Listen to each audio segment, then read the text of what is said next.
And we are live with Michelle. Michelle's going to be at the conference, and we're so glad that she's going to be with us. Last year she was a vendor, but this year she's going to be a speaker and a vendor. Yay. And so we're so glad that you're going to be part of it. Michelle, do you want to kind of talk to us about why you love this conference and what you're going to be doing at the conference? Yeah, I had the opportunity to find out about this conference last year. And it was amazing. I loved everything about it, the people, the support. When you walk in, you're just going to have that air. We're all supporting each other and helping each other towards healing. And I love that. So when I had the chance to be a part of it this year, I was super excited. So thanks for letting me be here and share some of my experiences. I get to teach this year about herbal first aid. And I love herbal first aid because there's so many little things that if we know how to use them, can be really beneficial in our lives. I'm sure you guys have used a lot of herbs and things through the years, but just taking a couple of herbs and using them in the proper ways is awesome. Like when I first heard that cayenne pepper can stop a heart attack, I was like, yes, I need to carry cayenne pepper all the time. And I have used it a lot. It was funny. Just last weekend, I was visiting my husband's parents' house. We stayed overnight with them and we were making dinner, and my 8-year-old son was peeling some potatoes, and they had sliced his hand. Yep.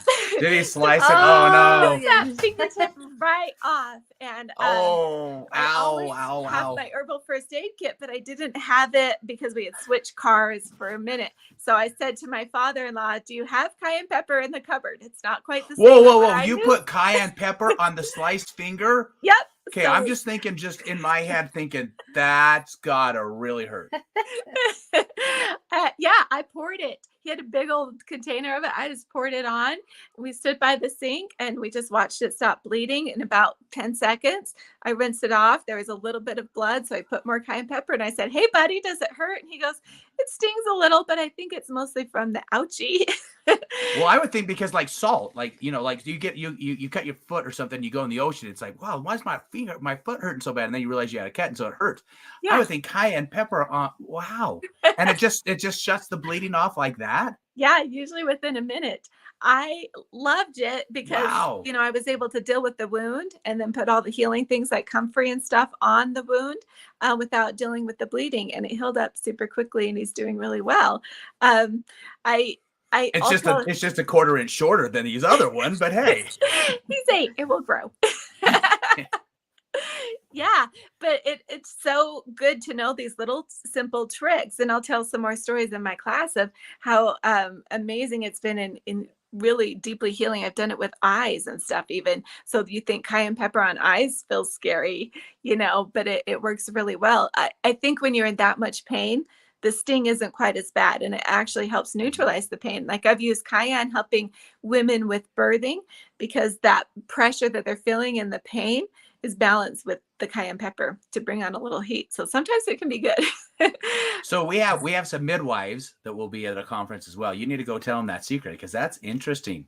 Yeah. So you just pour a little cayenne pepper while they're pushing out that kid, and it helps. Dang. You could do that or have them just drink it, you know? Okay. So I love drinking cayenne pepper. I love using it to heal the throat and stuff. And we use that a lot, actually. With probably not as much as we should, though. You hear all these health tips. If you used all the stuff you would, you go. But whenever my kids have a sore throat, I always do the cayenne. I do the ginger. It knocks it out. Lemon. All of that stuff, we give it to them, and it just takes it away so quickly. So you know what's funny about the cayenne pepper is my grandpa Draper on my mom's side, when we were kids, we always knew that Grandpa Draper put cayenne pepper on his cereal, and everyone was like, why is Grandpa doing that? He's crazy. What the heck? And it's like, I've never had a cold in 25 years or something like that, you know? And I didn't know any better. I was like, I was a little kid, right? Yes. And now you're like, hey, Grandpa was actually pretty smart. I don't know if I would recommend cereal, but yeah. Right. Well, back then it wasn't as processed as then, and it could have been the mush, it could have been whatever he had, but it was the cayenne pepper in the morning on it, you know, kind of thing. Yeah. So Michelle, the thing that I love about you being able to teach about the herbals, though, is there is all of this stuff. The herbals are things that we can grow in our garden. Yes. And we can have them with us all the time. Even if it's not in your garden, you can grow some of these things inside and you can have it year round. Well, it's not like toilet paper that's going to be taken off the shelves when there's a pandemic. Cayenne pepper's still going to be there. Yep. Yeah. And they are so easy to grow. They are so easy to have around. I'm bringing my little travel size first aid kit for everyone, you know, if they want to purchase it, because you can just throw this in your purse. You can bring it anywhere and always be prepared. These are herbs, like I said with my son, that are in my father-in-law's spice cabinet. You know, they're available and we can use them if we just know the little tips and tricks on what they're for and how to do it. Like when Shane said, you poured that on his finger. Yeah. Like if someone has a bloody nose, even little kids, I would say, have them drink it. It will stop a bloody nose within a minute. It's far better than holding your nose, you know, for half an hour and suffering. So yeah, just those little tips that are is so helpful. interesting. There's just so many little things that people, if they just incorporated, they would be amazed of just the stuff that's given to us by the earth. We need to tell Coach Gorman about that, or the wrestling coach, my son's wrestling coach, because there's always a bloody nose or two at every wrestling meet. Yeah, I tease my 16-year-old son that when he's out playing football and he gets hurt, I'm like, you know, I'm running on that field and giving you cayenne pepper to help with shock, right? He's like, you will not, Mom. But yeah, that stuff is really powerful, and they don't normally address that kind of thing when they're playing sports. So it really helps to have little simple things that you can do really quickly. And a lot of times as women, we have like things in our purse, and all the time people will say like, hey, do you have any ibuprofen? Hey, do you have any Tylenol? I hear that all the time. And people always have like a stash in there. Well, why not have the stash of your herbs? Your herbs that you have there that can help in so many different ways that are natural for you. I'd rather have that as my first aid than having all of these drugs in there. So what are the other, we've talked a lot about cayenne pepper. What are some of the other ones that you have that's in the first aid kit? So I have 4 powders and 4 oils because like we just said, it's so helpful to have a quick, easy way to use it. So I have the cayenne pepper, charcoal powder, comfrey powder, and chamomile as powders. And then I make roller bottles with peppermint, eucalyptus, lavender, and ginger. So like if you have a headache and someone comes to you, hey, do you have that ibuprofen? You can say, I've got some peppermint and ginger with eucalyptus, and roll it on. Right now it's allergy season and everyone's suffering with allergies, right? You grab the peppermint and the eucalyptus, roll it on, you know, and help people around you with it that way. It's so easy to just have a roller and use it. And they're easily accessible for adults and children alike. You know, one thing that I wanted to briefly talk about is that my daughter, she struggles with avocados. If she has an avocado, it's like her throat starts to not necessarily all the way close in, but she will start to get the pressure, and she feels the pressure. She feels the itchiness. She feels the redness. Her ears get itchy. Yeah, it drives us crazy. But She's all doing, trying to itch her ears, you know.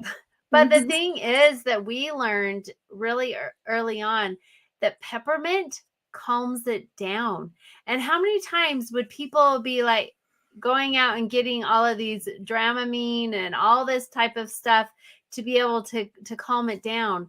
But with her, all she does is she smells the peppermint and it totally calms it down. And it's like, how many people out there need to know that these are options? These are other options out there that they can have, and you're going to be able to bring. It's worth a try. These right? these 4 emergency kit things that you can put in there that people can replace all of the other drugs and just go straight to the source. Yeah, that's easily accessible. I mean, if your daughter had peppermint on her, that would always be helpful when she got exposed to that. So it's really nice to be carrying this stuff around, you know, and having these options. So I love that. Yep. And she does carry it around a lot. Every time she goes to camps or anything, she makes sure she has it because she never knows when she's going to be exposed to some avocado. Yeah. Wow. That's incredible. I'll have to share that one too. Well, thank you, Michelle, for being on. And you have a code. Do you want to share what your code is to your audience? Yeah, you could use the code Michelle40 for 40% off for the 2-day live conference, I think. So come in and say hi. I'd love to see you guys and give you all my tips and tricks on herbal first aid. And when is it you're speaking? I'll be speaking Saturday at 3:30. Okay, perfect. Sounds good. All right. Well, we are excited to see you this weekend, and it's coming up soon. So everyone, go get your tickets. Awesome. I'll see you Thanks, guys Michelle. this weekend. Bye. All right.